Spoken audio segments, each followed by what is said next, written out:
Passados 2 anos inteiros, Faraó sonhou que estava em pé junto ao rio Nilo, e eis que subiam do rio 7 vacas, formosas à vista e gordas de carne, e pastavam no carrizal. Após elas subiam do rio outras 7 vacas, feias à vista e magras de carne, e paravam junto às outras vacas à beira do Nilo. E as vacas feias à vista e magras de carne devoravam as 7 formosas à vista e gordas. Então Faraó acordou, depois dormiu e tornou a sonhar. E eis que brotavam de um mesmo pé 7 espigas cheias e boas. Após elas brotavam 7 espigas miúdas e queimadas do vento oriental, e as espigas miúdas devoravam as 7 espigas grandes e cheias.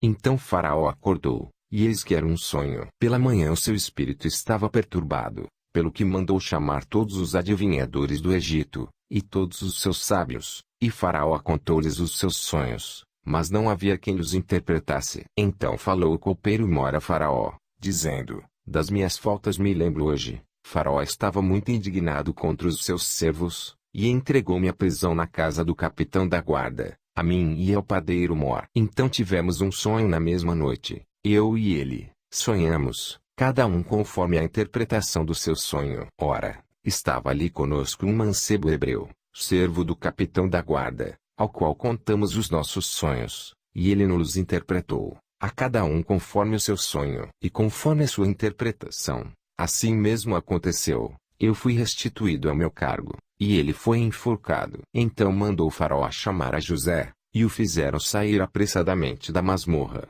Ele se barbeou, mudou de traje e apresentou-se a Faraó. E Faraó disse a José: tive um sonho, e não há quem interprete. De ti, porém, ouvi dizer que ouvindo contar um sonho, podes interpretá-lo. Respondeu-lhe José: isso não está em mim, Deus é que dará uma resposta de paz a Faraó. Então disse Faraó a José: em meu sonho estava eu em pé à beira do Nilo, e eis que subiam do rio 7 vacas gordas de carne formosas à vista, e pastavam no carrizal. Após elas subiam outras 7 vacas, fracas, muito feias à vista e magras de carne, tão feias quais nunca vi em toda a terra do Egito. E as vacas magras e feias devoravam as primeiras 7 vacas gordas, e depois de as terem consumido, não se podia reconhecer que as houvessem consumido, porque o seu aspecto ainda era tão feio como no princípio.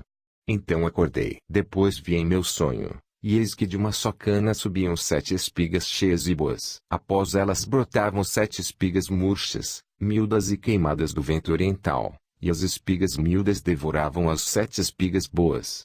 Ora, contei isto aos magos, mas não houve quem me interpretasse. Então lhe disse José: o sonho de Faraó é um só, o que Deus há de fazer, mostrou a Faraó. As 7 vacas boas são 7 anos, as 7 espigas boas também são 7 anos, o sonho um só. De igual modo as 7 vacas magras e feias, que subiam depois delas, são 7 anos, bem como são as 7 espigas miúdas e queimadas do vento oriental, serão eles 7 anos de fome. É isto que eu disse a Faraó, o que Deus há de fazer, mostrou a Faraó. Eis que vem 7 anos de grande fartura em toda a terra do Egito, a estes seguirão 7 anos de fome, e toda aquela fartura será esquecida na terra do Egito e a fome consumirá a terra, e não será conhecida a abundância na terra, por causa daquela fome que seguirá, porquanto será gravíssima. Ora, se o sonho foi duplicado a Faraó, é porque esta coisa é determinada por Deus, e ele brevemente a fará. Portanto,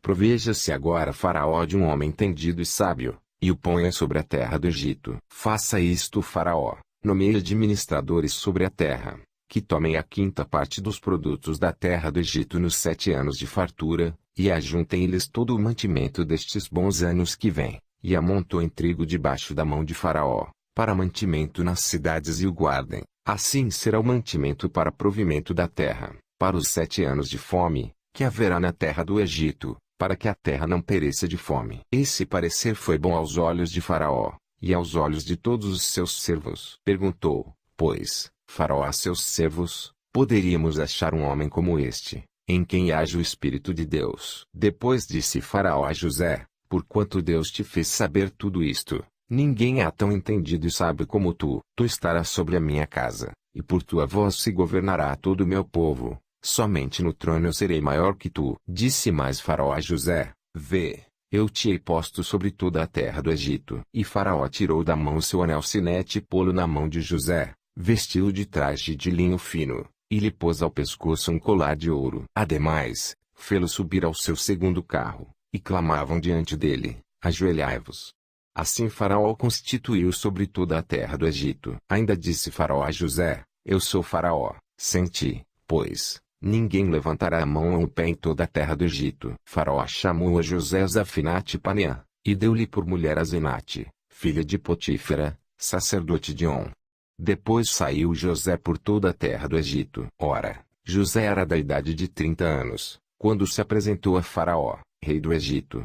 E saiu José da presença de Faraó e passou por toda a terra do Egito. Durante os 7 anos de fartura a terra produziu amancheias, e José ajuntou todo o mantimento dos 7 anos, que houve na terra do Egito, e o guardou nas cidades. O mantimento do campo que estava ao redor de cada cidade, guardou-o dentro da mesma. Assim José ajuntou muitíssimo trigo, como a areia do mar, até que cessou de contar, porque não se podia mais contá-lo. Antes que viesse o ano da fome, nasceram a José 2 filhos, que lhe deu Asenate, filha de Potífera, sacerdote de On. E chamou José ao primogênito Manassés, porque disse: Deus me fez esquecer de todo o meu trabalho, e de toda a casa de meu pai. Ao segundo chamou Efraim, porque disse: Deus me fez crescer na terra da minha aflição. Acabaram-se, então, os 7 anos de fartura que houve na terra do Egito, e começaram a vir os 7 anos de fome, como José tinha dito. E havia fome em todas as terras, porém, em toda a terra do Egito havia pão. Depois toda a terra do Egito teve fome, e o povo clamou a Faraó por pão. E Faraó disse a todos os egípcios: Ide a José, o que ele vos disser, fazei. De modo que, havendo fome sobre toda a terra, abriu José todos os depósitos, e vendia aos egípcios, porque a fome prevaleceu na terra do Egito. Também de todas as terras vinham ao Egito, para comprarem de José, porquanto a fome prevaleceu em todas as terras.